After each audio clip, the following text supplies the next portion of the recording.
Hello and welcome to the Cafe Nightly Show. It is Friday the 6th of September, 2024.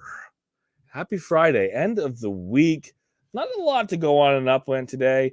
Not talking about the process of making ketchup, which very much does involve the tomato, and that is grown from a plant that is boiled down, scun, and then essentially masked from the tomato pulp. But leaving that aside, what we did have in Upland today, we had a little bit of this process where things actually happen as they're according to and as they're supposed to and as they're set up.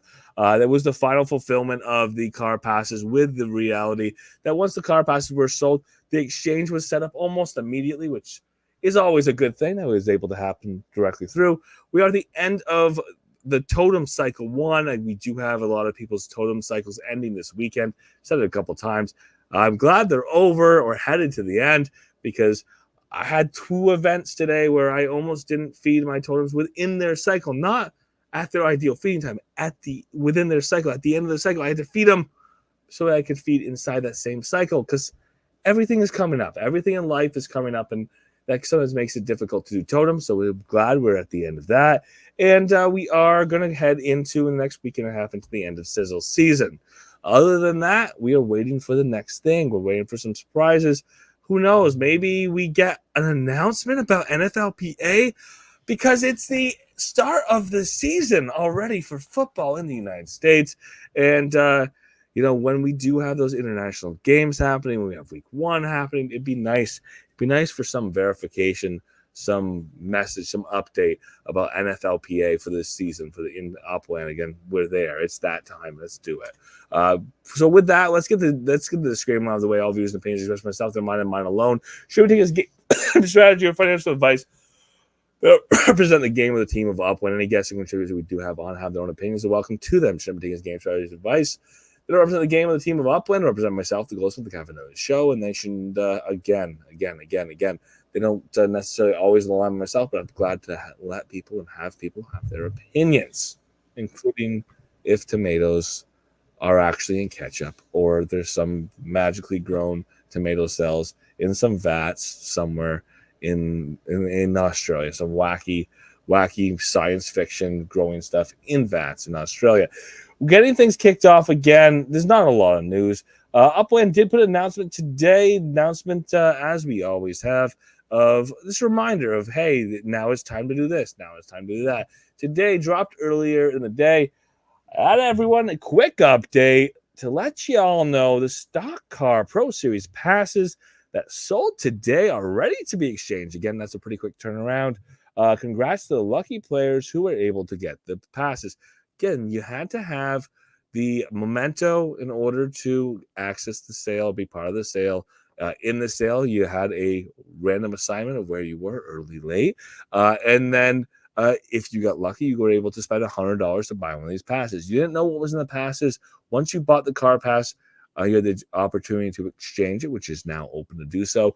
And with that exchange, you have a randomized opportunity to get a trainer car, which is the common, competition car, which is more rare, and then obviously the pro car, which are the most rare version of the cars to begin from the exchange of these passes. Again, key thing here is this is a multi-stage event. Again, you had to buy the passes or had to buy the Stock Car Pro Series legits to start with, the bundles, get lucky, get a memento pass. With that memento pass, you could enter the pass sale. You may or may not have gotten the car pass. If you get the car pass, you had the opportunity to buy it at $100, and now you're exchanging it. So it is a bit of a down the pipe, take some while, do some things, and you get there at the end. So anybody who's in that position, congratulations. Good luck with your exchange on the passes. As we are at the end of the week, we'll just remind ourselves of one or two things that have happened during the week that do affect directly what's going on in Upland as of right now. We do have a burn event open currently. That burn event is designed to allow people to get rid of some of the map assets that they work so hard to buy early in the month. I say that because they are limited sales, and some of these are very limited. There was very few of them. So we do have this burn open currently to get this beautiful little cart here. The with the cart, again, already do so. We have a 1+1 hold. So burn 1 plus burn 1, and then you have to hold or have an ownership token verification, means you own an item at a certain time, in addition to having done a burn of 2 different items. We have the category 1, which is burn a Sizzle Season creature block explorer. That is the Fiery Sizzle Monsters, the Blister Banshee, the Lava Lurker, Pyro Demon, or a Magma Creeper. In addition to burning a Medieval Block Explorer, that is going to be a Goblin Forged, Templar's Blade, Flame Forge, or Fiery Goblin. And some of these are really rare. That's the thing, is there was a relative rarity when it came to these. You are buying them, you're paying a higher amount for some of them than others, and you pay a higher amount for this, and now you're going to burn it so you get the cart, as opposed to the more common version, which kind of leads me to believe that this idea of burning and tiering and rarity, Upland has a hard time really putting a finger on, because why would you say that you have one set of prizes, again, the one set of prize being this cart, but then asking people, say, there's a variety of things you could burn. You could burn the super rare thing, or you could burn a super common thing. You get the same prize.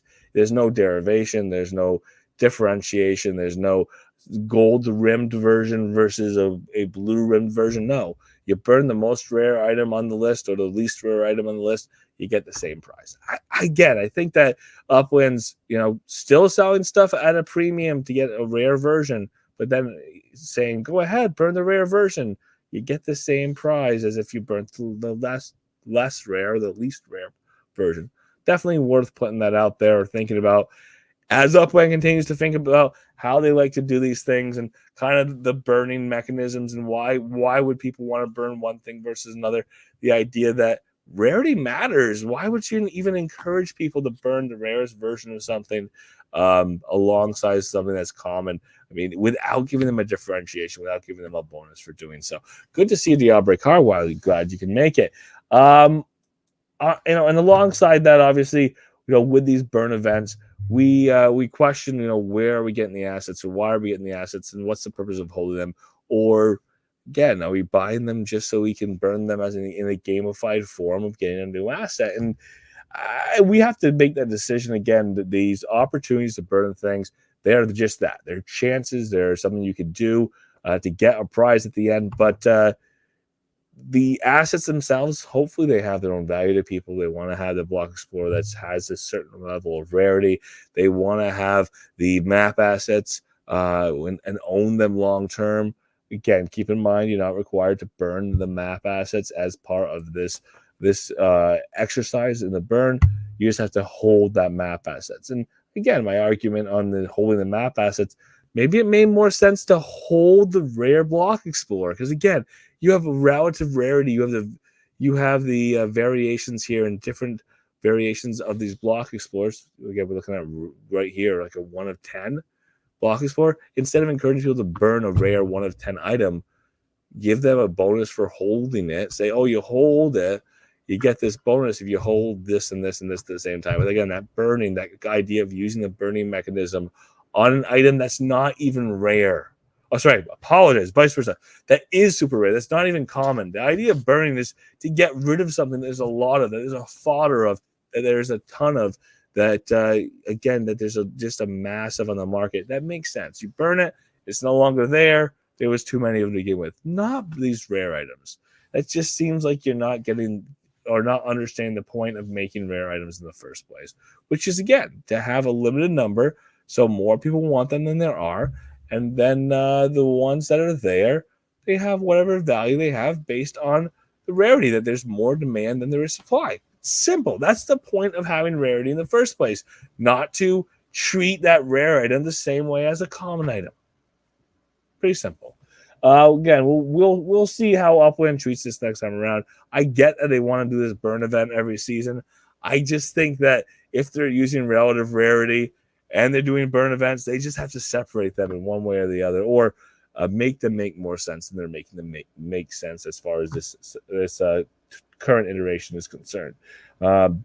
Otherwise, as we do head into the end of the season, again, we do have the final opportunities to do a few more of the tasks that are on the list.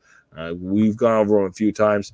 Definitely something worth going and taking a look at as we head towards the 15th of September. Keep it in mind, we'll have another airdrop, and the number of tasks that you've completed by the end of the month, or the end of the season on the 15th, that will determine what you get for the next airdrop, which could theoretically get you some more sparklet than you earned last time around. Or if you were at maxed out, you might end up with less sparklet. Again, in comparison, as more people complete more of the tasks, and you're essentially stuck at the number of tasks that you've already completed.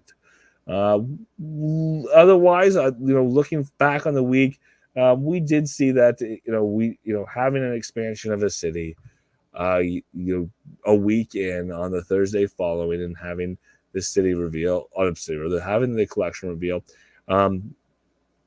It's fun. It's fun to have a every Thursday and have a little bit of a surprise. New collections open. You minted it. The rest of that collection got minted out, and now you find out what collections are in the game of Upland, and maybe you go back and check your properties in the city, and yay, you hit a collection, which is kind of fun.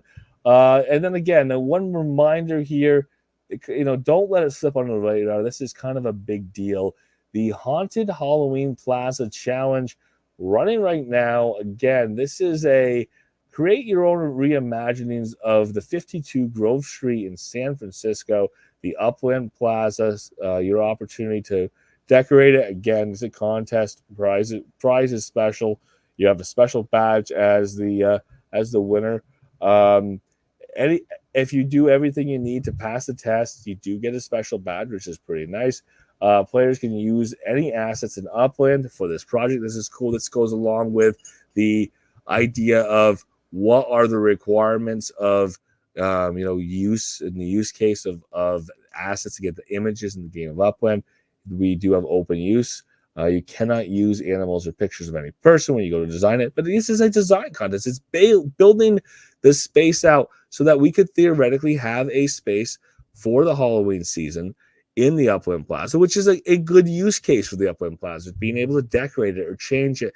And then we could go and have 3D events in the space, but feeling that it is dynamic, it's ever evolving. It is a space that has graphical ties to the season we're in, which makes more sense to be there than to be in another cafe theoretically, because you're going here to celebrate the change of the season. You're having an event that makes this a backdrop for that time, for that season, especially if we're talking about a holiday extravaganza, which we've done a couple of for the holiday season around the haunted season. We've done this for the Winter Wonderland season, closer to the holidays, traditional holidays that people celebrate the world over, New Year's being one of them. And then obviously there's other holidays which are celebrated in the Wonderland season. Kind of cool to have the idea of seeing what that looks like to decorate the Upland Plaza to get ready for those. And I think that's what we're getting here for this iteration of this design contest.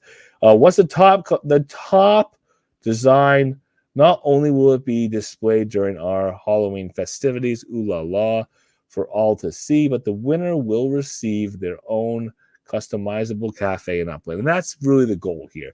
Well, that's what we're talking about. We're talking about designing your own space. The ultimate design your own space in Upland is to have a cafe, a social space where you can conduct Upland business in a way. There's, again, ways that cafes that exist now can be monetized, but just that social space that you have some control over. We've seen that in a way, the Track Hero becomes a bit of a cafe. There's a social space that can be built in there. People can have spectating of races. People can participate in the race. Of course, that is a gamified layer inside of a cafe. But the space is very much like a cafe. And that's one of those idea of a meta venture that a lot of people have been very interested in, being able to host and control and to run your own social space. So again, this is a huge prize, and it is something not to be taken lightly. Good luck to all those people who are participating, those with people with a design background. Good luck.